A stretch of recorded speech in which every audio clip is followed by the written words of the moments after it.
most interesting pageant content is back.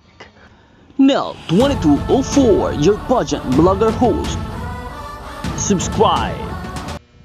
Para sa Day 13 ng Miss Universe competition, ito ang suot ng ating pambatong si Miss Universe Philippines, Michelle D. Beautiful in pink ang ating pambato, kaya naman handang-handa na siya para sa pagsabak sa closed door interview na nangyari kanina. Ramdam ang kaba, pero alam natin that our very own Michelle D is very well spoken at talaga namang mag-stand out siya sa harap ng mga judges pagdating sa closed door interview. Sa kabila nito ay nagpasample din ng kanyang pasarela ang ating beauty queen.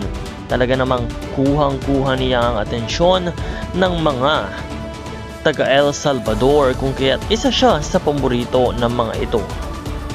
Umasa tayong malakas ang laban ng ating pambato dahil simula't simula ng kompetisyon ng Miss Universe sa El Salvador ay talaga namang ginaganahan at ibinibigay ni Michelle D ang kanyang 100% para mas maganda ang kanyang maging performances.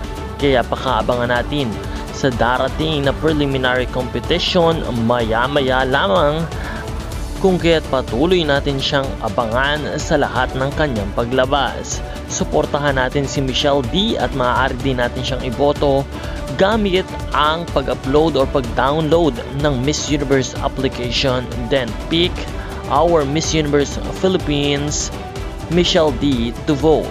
Maraming salamat sa iyong panonood at huwag kalimutan na mag-subscribe para sa iba pang mga updates.